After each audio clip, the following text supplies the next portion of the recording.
Eduardo Galeano.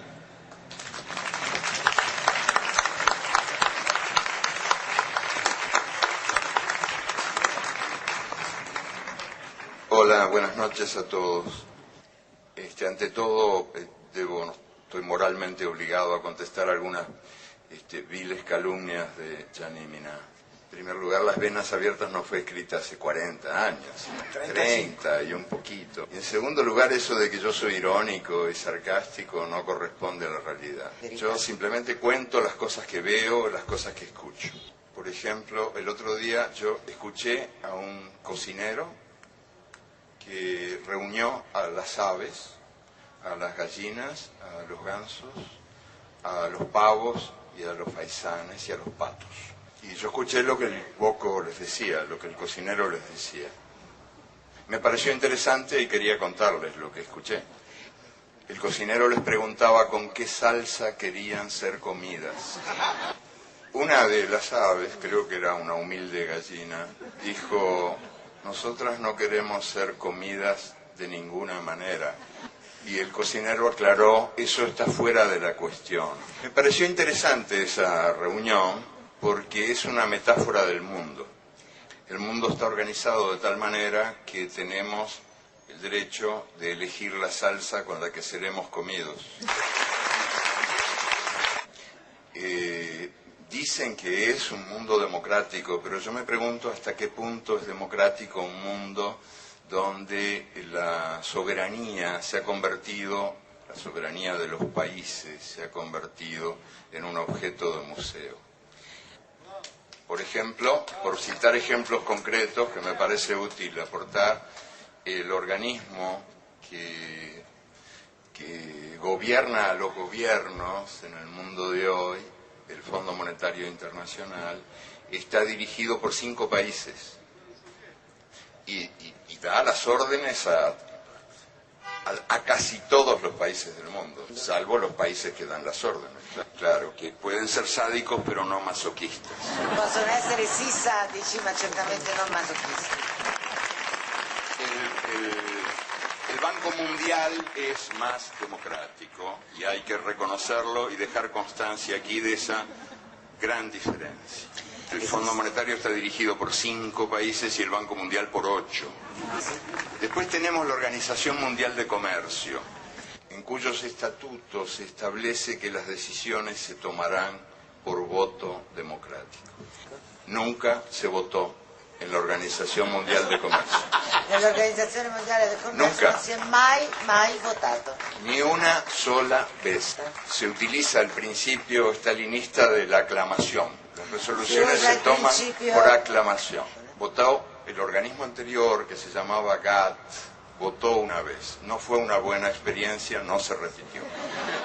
Nunca se repitió. Entonces, ¿podemos hablar de un mundo democráticamente organizado cuando el mundo depende de 3 organismos no democráticos que toman las decisiones en lugar de la humanidad? Podríamos también, si el tiempo diera, yo quiero ser breve, hablar del Consejo de Seguridad de las Naciones Unidas, que hoy por hoy parece que las guerras están bien cuando las Naciones Unidas las aprueban y están mal cuando no las aprueban. Pero ¿quién imparte questa benedizione? ¿Quién imparte questa benedizione? Las Naciones Unidas están formadas por una Asamblea General.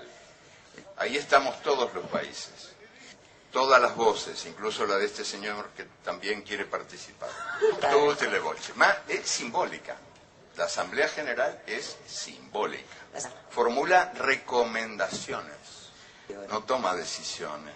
Las decisiones las toma el Consejo de Seguridad. Y el Consejo de Seguridad está donde mandan los 5 países que tienen derecho de veto. El derecho de veto es el que de veras decide. Ellos velan por la paz mundial, pero son también los 5 principales fabricantes y vendedores de armas en el mundo. Tutelano.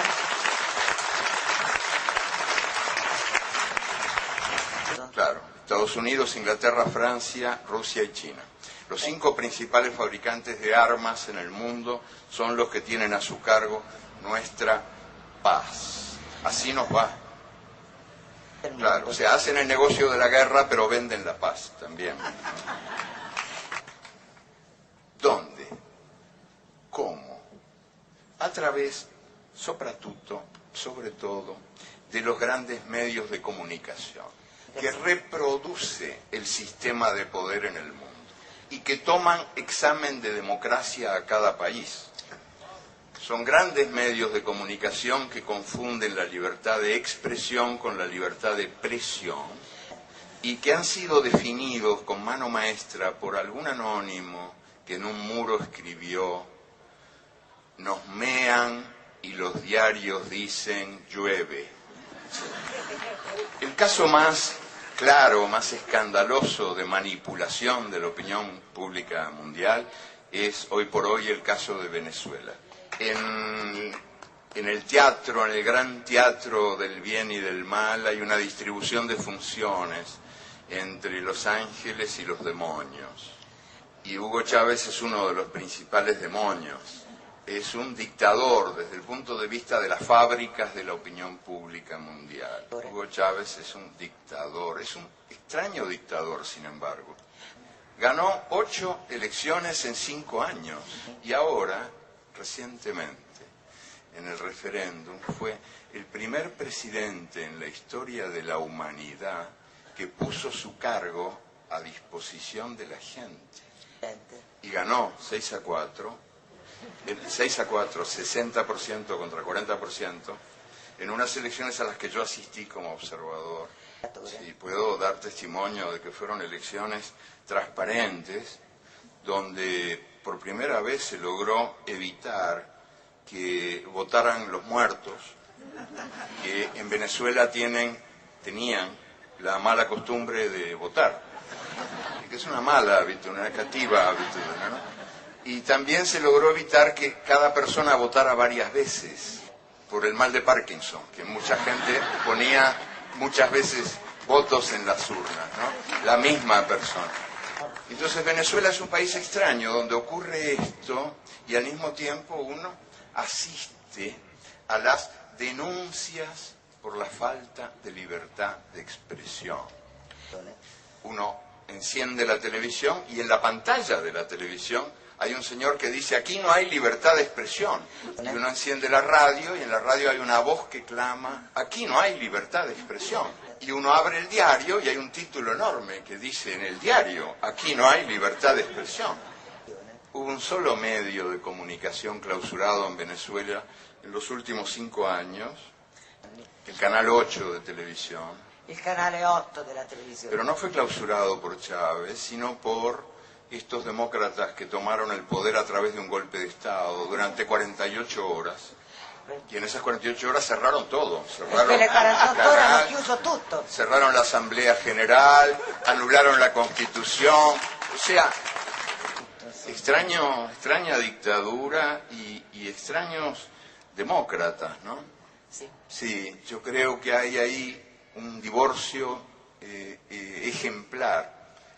El divorcio entre la realidad real y la realidad virtual que los medios muestran como única realidad posible. ¿Y cuál es la explicación de eso? Muy sencillamente, les cuento que en Venezuela había 5 millones de personas sin derechos cívicos, porque no tenían documentos.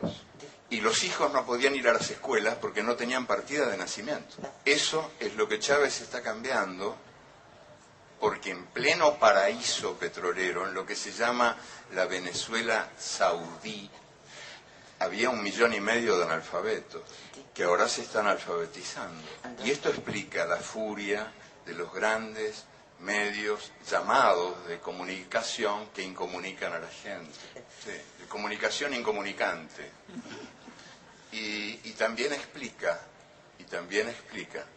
el resultado de esta elección y de las elecciones anteriores, porque hay un pueblo que resume su actitud de perfecta manera a través de la frase que dijo un venezolano pobre que fue encuestado recientemente. Sí, que es más expresiva que cualquier discurso. Dijo: yo no quiero que Chávez se vaya porque no quiero volver a ser invisible.